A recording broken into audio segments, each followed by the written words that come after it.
Hi friends, accounting में आपका स्वागत है। पिछली वीडियो में हमने जाना था करंट असेट और फिक्स्ड असेट क्या होती है। इस वीडियो में हम जानने वाले हैं tangible asset and intangible asset क्या होती है। टेंजिबल असेट वो संपत्तियां होती है या ये वे संपत्तियां होती है जिन्हें देखा तथा छुआ जा सकता है, अर्थात इनका भौतिक अस्तित्व होता है। इनको मार्केट में बेच करके मोटा पैसा प्राप्त किया जा सकता हो, जैसे भूमि, भवन, बिल्डिंग। इसके अलावा जैसे मान लीजिए फर्नीचर, मान लीजिए मैंने दुकान में कोई फर्नीचर, बड़ा सा फर्नीचर रख रखा हो तो वो मेरे लिए क्या हो गई, टेंजिबल असेट। इसके अलावा मान लीजिए स्टॉक, यानी कि बेचने के लिए उपलब्ध माल, तो वो मेरे लिए क्या हो गई, टेंजिबल असेट, क्योंकि बेचने के लिए जो उपलब्ध माल है वह अपन मार्केट में बेच करके पैसे प्राप्त कर सकते हैं। और इसके अलावा इसका भौतिक अस्तित्व भी होता है। इसके अलावा रोकड़ यानी कैश आपका क्या हो गया, टेंजिबल असेट हो गया। अब हम बात करते हैं अमूर्त संपत्ति यानी इंटेंजिबल असेट। तो इंटेंजिबल असेट उन्हें कहते हैं जिनका भौतिक अस्तित्व नहीं होता है, अर्थात जिन्हें देखना व छुआ संभव नहीं है। जैसे मान लीजिए ख्याति, आपकी ख्याति मतलब गुडविल।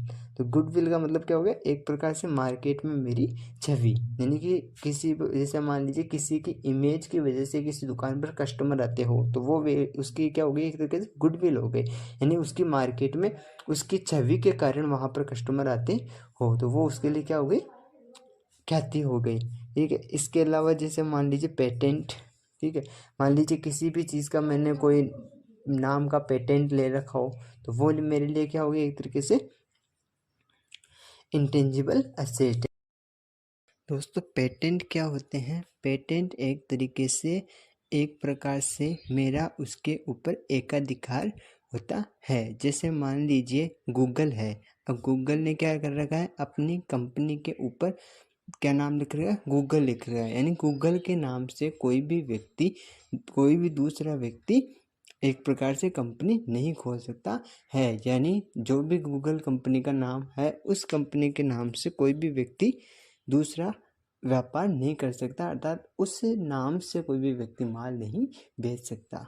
इसके अलावा जैसे मान लो माइक्रोसॉफ्ट है, अब माइक्रोसॉफ्ट का जो नाम है उसके नाम से कोई भी व्यक्ति दूसरा कंपनी नहीं खोल सकता है। ये होता है पेटेंट, यानी एक तरीके से उस चीज़ का मुझे एकाधिकार, यानी उसके बदले, उस नाम के बदले में कोई भी दूसरा उस नाम से कंपनी वगैरह नहीं खोल सकता हो, उसे बोलते हैं पेटेंट। इसके अलावा जैसे मान लो प्रीपेड एक्सपेंसेस, अपूर्वतित्व प्रीपेड एक्सपेंसेस क्या हो गया कि मैंने उसका ऑलरेडी ही भुगतान कर दिया है, अर्थात मैंने पहले से ही उसका भुगतान कर दिया है, लेकिन मेरे लिए क्या हो गई, वो इंटेंजिबल असेट हो गई, क्योंकि इसका भी कोई भौतिक अस्तित्व नहीं होता है। इसके अलावा ना ही ये कोई वस्तु होती है।